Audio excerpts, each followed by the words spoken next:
Umetnost uvek oplemenjuje i nadam se da ste uživali u svemu onome što je predstavila aukcijska kuća Srbinovski u proteklih nekoliko minuta. A kao što i sami znate, najveći broj žena je bio velika inspiracija poznatim slikarima. Žena je inspiracija za mnogo toga. Žene čine mnogo toga, one su snažne, inspirativne, zabavne, i tako dalje, da ne nabrajamo. I sami znate moj stav i 100 puta ću ponoviti da dolazi era žena. Dakle, mi ćemo da zavladamo svetom definitivno. Polako smo se uvukli u sve pore, počevši od političkih i ovih i onih, ali pogotovo ono gde smo najjače, a već savladali smo i taj korak, a počinjemo da vladamo ekonomijom. Dakle, kad mi zavladamo ekonomski svetom, onda nastupa era žena. A to je za nekoliko godina i nismo daleko od toga, verujte mi. Ja volim da predstavljam u svojim emisijama uspešne žene, pogotovo kada je u pitanju polje ekonomije, uspešne privrednice. I zato mi je veliko zadovoljstvo što ću danas da pozdravim moju gošću, gospođu Valeriju Gergelj. Dobro mi došli. Jel se vi, Valerija, slažete da dolazi era žena napokon? Mi smo zavladali svim poljima. Već smo poznate u istoriji, poznate smo u umetnosti, poznate smo u politici, da ne kažem televizija, zabava, mediji i ostalo, ali počinjemo i ekonomski da postajemo sve nezavisnije i uspešnije. Savladali smo sve muške poslove. Je li tako? U pravu ste, što toga tiče, jeste. Svugdje smo prisutni, samo mi nosimo još jedan teret na sebi, domaćinstvo. Jeste. Kad bi to bilo podeljeno na neki način, onda možemo reći da smo savladali svijetom, ali mi ćemo uvek biti u nekom težoj poziciji zbog toga. Ali to nas jača. Što kažeš, ono što ne može da nas ubije, to nas ojača. Da, kondiciju nam održava. Jeste, održava nam kondiciju. Jedna žena da bi bila uspešna, znate i sami, ja to sad predstavljam vas indirektno, znači mora biti i dobra domaćica, i dobra majka, i dobra supruga, ali mora biti uspešna u svome poslu. Vaš posao je, pa tako da kažem, i specifičan i ne. Mi smo malo čas imali prilike s našim gledalcima da pogledamo šta se radi u aukcijskoj kući Srbinovski, kako oni oplemenjuju slikama, recimo, poslovne prostore. Međutim, ima način da mi svoj životni prostor i svoju okolinu oplemenimo na još jedan interesantan način, a to je da u svom stanu ili okruženju napravimo jedan mali raj. A mi to možemo da napravimo zahvaljujući upravo vašoj firmi, Interkom, koja se bavi upravo, da tako kažem, uređenjem prostora, ali na jedan direktan ili indirektan način. Zato bi bilo najbolje da vi onako u kratkim crtama predstavite Interkom, znači čime se bavi to preduzeće. Pa ovako, ono što ste vi počeli, to je tek kasnije počelo kod nas, uređenje dvorište. Znači, mi postojimo 1992. godine pod nazivom Interkom i ubrzo za godinu dana počeli se bavimo uvozom. Tako da Kosrice su nam bili uvek na prvom planu što se tiče uvoza. Do pre 3 godine kad smo dobili titulu kao ovlašćeni uvoznik, ovlašćeni ekskluzivni uvoznik za program Castel Garden iz Italije.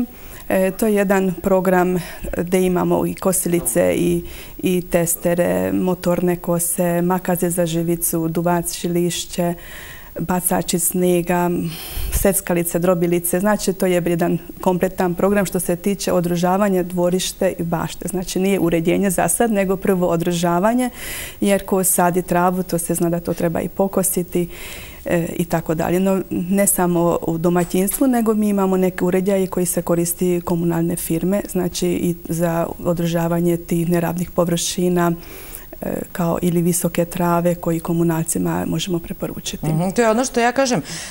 Kaže, kad dođeš u jednu prodavnicu, recimo, i kad kažu, pa oni imaju sve od igle do lokomotive, a mi možemo da kažemo, vi imate sve otprilike od baštenskih makaza do najsavremenijih kosilica koji liče na prave male, pa ja ne znam kako da ih nazovem, neke automobile ili tako neke, pa ne, upravo to što ste rekli, za uređenje možda nekih većih kompleksa, maltene i fudbalskih terena. Jeste, u zadnje vreme, evo, dugo godina se kod nas bilo od benzinskih kosilica najprodavnije bez sakupljača, koji su ljudi rekli, pa mislim, kako to najviše prodajete? Pa naš narod je voleo da grabulja izgleda iza toga.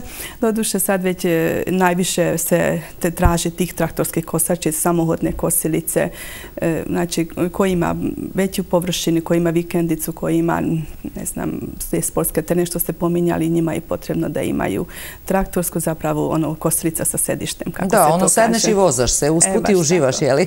Da, ali ima tu modernih samohodnih kosilica i na guranje koji, ne znam, ima mesto za mobilni telefon, za neko grickanje, neko uživa kad radi taj posao. Ali u suštini ljudi koji već se opredele da imaju dvorište, da imaju baštu, da imaju vikendicu, oni su već ljubitelji prirode i vole da održavaju to i žele da im ta okolina bude lepša. Ono što se najviše traži, naravno, to upravo što ste pomenuli, kosilice. Ima ljudi koji uz baštu imaju neki voćnjak, pa sad šta vi imate od tih, što kažu još, priručnih, da kažem, ajde, alatki ili nešto što nam može pomoći u tom poslu? Za voćarstvo i za vinogradarstvo imamo kultivatore, znači za održavanje zemlje, pa isto tako makaze, profesionalni Felko iz Švajcarske. To su stvarno do te segmente profesionalni, da ne znam, za levu malu ruku, za desnu veliku ruku ili jednostavno ko to nije još koristio ne zna. Znači profesionalan alat sa drškom koji se okreće, znači žuljeva nema. Tu slobodno neko može kroz 8 sati da seče, da reže, da koristite. Čak evo i prvi put i ja čujem za to. Znači tako je to već napredovalo, savremenilo se. A jeste, tu čak ima nešto i na baterije, ima takve makaze gde pomoću nekog rezervoara ispušta neko tečnost pa opere. Posle svakog sečenja opere da ne bi neki bolest prenosila od biljke na biljku ili takve. Tako da ima nekih sprejova, mislim stvarno to je jedan kompletan program što se tiče, znači Felko makaze ko jednom kupi, zna da kod nas ima za njega svih rezervnih delova. Znači, ne treba novo kupovati na godinu, za 10 godina. Imamo ljude koji imaju 20 godina staro makaze, a kod nas i federčik i nož i sve delove koji... Znači, do najsitnijih delova može da se zameni i da se kupi. Recite mi, vaši neki prodajni distributivni centri, kako ide kod vas to? Gde ste sve prisutni? Pa mi naše prodavnice što imamo, to imamo u Subotici, 2 prodavnice i imamo u Somboru 1. Isto tako imamo u Subotici još 2 prodajna mesta koji prodaju naše uređaje. Znači Subotica je mali grad, ali eto na 4-5 mjesta se prodaju naše uređaje. A isto tako prisutni smo i u Novom Sadu, u ne znam, Kragujevcu, Nišu, znači, vi ste baš razgranali. Mislim, jednostavno na 120 mjesta. Imamo negdje oko 120 distributera u toj mreži, a od tih kupaca neki imaju i 4 do 8 svojih prodavnica. Znači, ne znam, okolina Velika Plana, tu imamo jednog distributera koji snabdeva svoje prodavnice, čak i dalju prodaju radi u tom delu. I onda na taj način nama isto olakšava i taj prevozni trošak faktički malo se smanjuje, pošto ima jedan distributer za određenu područje. I verovatno se razlikuje od regiona do regiona ono što se traži. Ne znam, u Vojvodini je nespecifično, recimo možda za Srbiju i tako. Šta najviše prodajete, to me zanima? Pa još uvijek električne kosilice su na prvom mestu. Baš zato što kažete da dole u Srbiji oni imaju ispred kuće ili oko kuće malu zelenu površinu i onda nepotrebno je veliki uređaj da uzmemo. Naspram Subotica ili tu u Vojvodini, tu više idu samohodne kosilice.